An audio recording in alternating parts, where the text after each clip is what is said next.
फिर से स्वागत है स्मार्ट क्लास के यूट्यूब चैनल पर। देखिए आज का जो टॉपिक है इसमें हम लोग बात करेंगे कि क्यों अमेरिका ने जापान पर परमाणु हमले किए, क्या वजह थी जिसके कारण हिरोशिमा और नागासाकी को ही चुना गया और क्या कारण था जिसके कारण मजबूरन जापान जो था पछता रहा था अपनी गलतियों को देख करके। तो देखिए शुरुआत कुछ ऐसा होता है कि 1939 में हिटलर ने पोलैंड पर हमला करके पहली बार बोल सकते हैं दूसरे विश्व युद्ध का बिगुल फूंक दिया था। यह दूसरा विश्व युद्ध की शुरुआत जो थी ये बहुत मार्मिक था क्योंकि हिटलर ने अचानक बिना किसी राष्ट्र के साथ मिले हुए क्या किया था, जर्मनी का आधिपत्य बढ़ाने का प्रयास किया। इस सनक ने उसे इतना अंधा कर दिया कि उसका प्रभाव अधिकतर जापान क्षेत्र में देखने को मिला। जापान का वह क्षेत्र जो कभी खुशमिजाज होता था, जहां पर बच्चे बूढ़े और बड़े सभी मिलकर रहते थे और सभी खुशहाल थे, वह क्षेत्र अब शमशान घाट में बदल चुका था। एक ऐसा घटना जिसने पूरे विश्व को झंझोर दिया था। अमेरिका की ये सबसे बड़ी निंदनीय कार्य था जिसके कारण अमेरिका भी आज पछताता है कि उसने इतना बड़ा नरसंहार कैसे कर दिया। तो देखिए होता क्या है, 1937 में जो जापान राजवंश था वो बहुत अधिक फल फूल रहा था और उसी के कारण वो अपने आधिपत्य को दिखाने के लिए एशिया और प्रशांत क्षेत्र में लगातार ऐसे हमले कर रहा था जिससे वो जल्द से जल्द प्रचार प्रसार कर सके और अपने आक्रमणकारी रूप से वो एशिया और प्रशांत क्षेत्र में अपना दबदबा बढ़ा सके।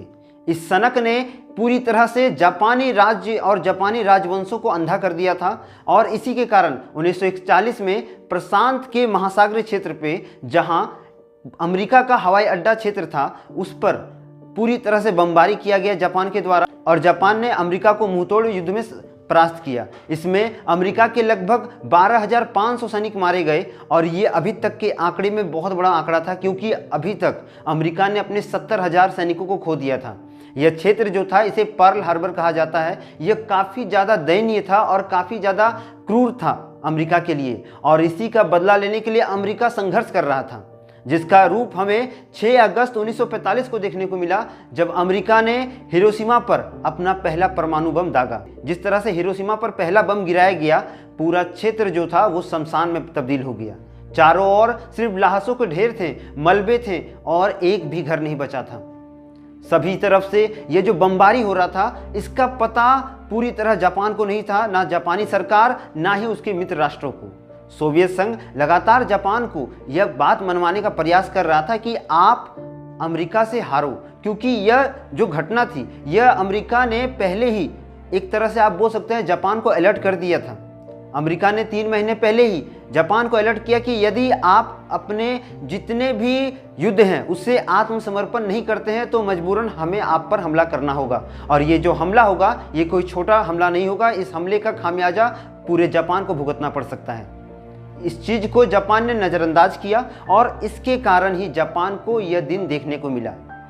अंतिम समय में जब 1943 से 45 के बीच में जापान का जो युद्ध क्षेत्र था वो कम हो रहा था, जापान का शक्तियाँ कम हो रही थी क्योंकि जर्मनी में ऐसे भी हिटलर मारा जा चुका था और साथ ही साथ यूरोप संघ का ताकत लगातार बढ़ रहा था। सोवियत संघ अब पीछे हट रहा था और इसी का फायदा उठाते हुए अमेरिका जो था वो जापान को अपनी औकात दिखाने पे लगा हुआ था। उस समय के तत्कालिक राष्ट्रपति हैरी ट्रूमैन ने यह साफ साफ कह दिया था कि हम 2 अरब जो रुपए खर्च कर चुके हैं अपने 2 परमाणु बमों को बनाने के लिए, इसे हम कैसे जाया जाने दें। और इसलिए बहुत इतिहासकारों के द्वारा ये कहा जाता है, खास करके खुद अमेरिका के एक इतिहासकार जिनका नाम एल्तोविज है, उन्होंने ये साफ साफ कह दिया कि ये जो अमेरिका की सनक थी अपने आप को महाशक्ति बनाने का और सोवियत संघ को नीचा दिखाने का, साथ ही साथ विश्व में सबसे बड़ा शक्ति बनने का, इसे लागू करने के लिए और इसे एक शक्ति प्रदर्शन के रूप में दिखाने के लिए अमेरिका ने जापान को ही चुना था। देखिए अमेरिका ने जापान के 4 शहरों को मुख्य रूप से चुना था जिस पर वो परमाणु हमला करना चाहता था, जिसमें हिरोशिमा, कोकुरा, न्योतो और नागासाकी था। किंतु अमेरिका ने सबसे पहले हिरोशिमा को चुना और हिरोशिमा को चुनने का मुख्य कारण ये था क्योंकि हिरोशिमा में 80% या बोल सकते हैं 80% सैन्य उपकरण थे और साथ में वहाँ बहुत ज़्यादा मात्रा में सेना रुकी हुई थी। सेना की बड़ी टुकड़ियाँ वहाँ रुकने के कारण अमेरिका चाहता था कि वो अपना पहला परमाणु बम जो है वो हिरोशिमा में गिराए और हिरोशिमा के लिए उसने अपना पहला और बोल सकते हैं सबसे छोटा परमाणु बम गिराया जिसका नाम द लिटिल बॉय था। देखिए यह परमाणु बम जो था यह एक परीक्षण था कि एक्चुअली में यह किस तरह काम करता है और इसे 6 अगस्त 1945 को वहाँ गिराया गया, जिसमें भारी तबाही हुई। लेकिन उसके 3 दिन बाद अर्थात 9 अगस्त 1945 को एक बड़ा बम गिराया गया जिसका नाम फैटमैन था। ये परमाणु बम जिसका नाम फैटमैन रखा गया था, ये काफ़ी बड़ा था और ये 1.8 वर्ग किलोमीटर तक हमला कर सकता था।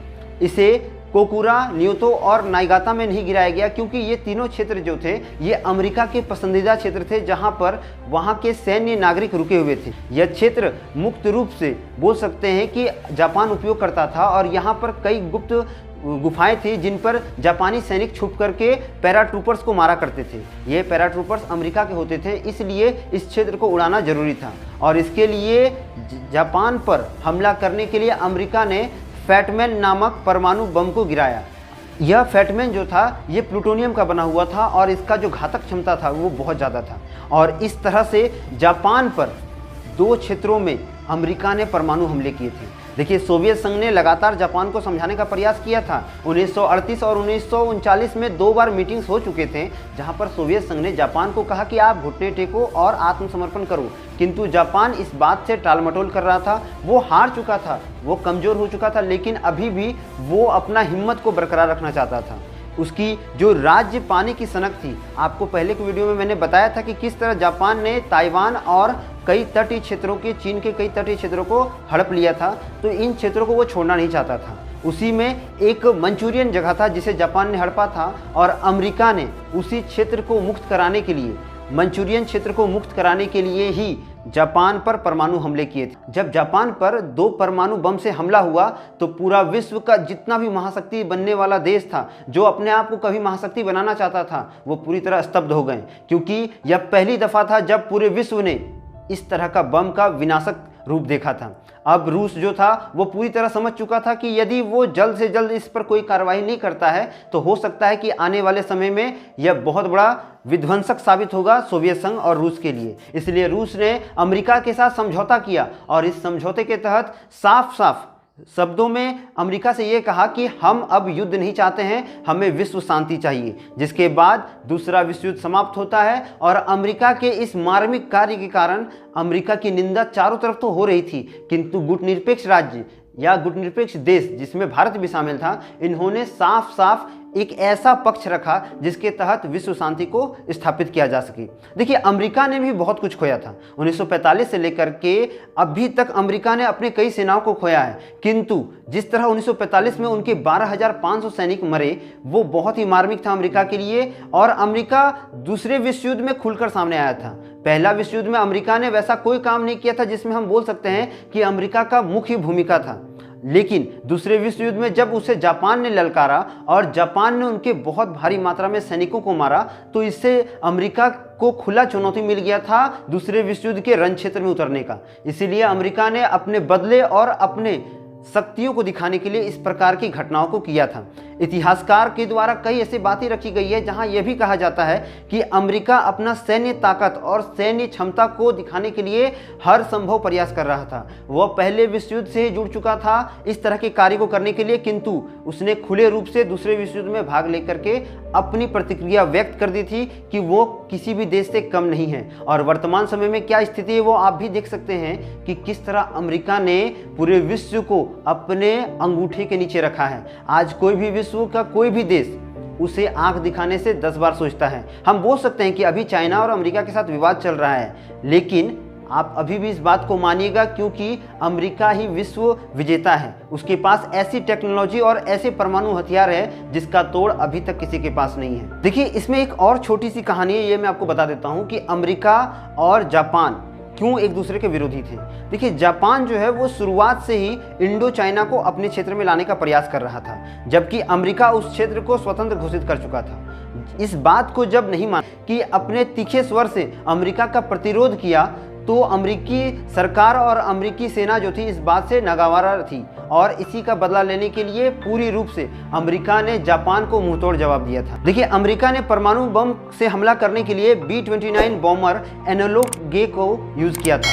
ये B-29 बॉम्बर एनोला गे जो था ये बहुत ताकतवर था और ये लगभग 3 से 4 टन तक के बमों को ले जाने में सक्षम था। तो आज के वीडियो में हम लोगों ने जाना कि अमेरिका ने क्यों जापान पर परमाणु हमला किया और इससे क्या क्या हानियां हुई। आशा करते हैं कि ये जो घटना होगा आपको बहुत अच्छे समझ में आ गया होगा। मिलेंगे हम लोग अगले वीडियो में, तब तक के लिए चैनल को लाइक करें, शेयर करें, सब्सक्राइब करें। वंदे मातरम, भारत माता की जय।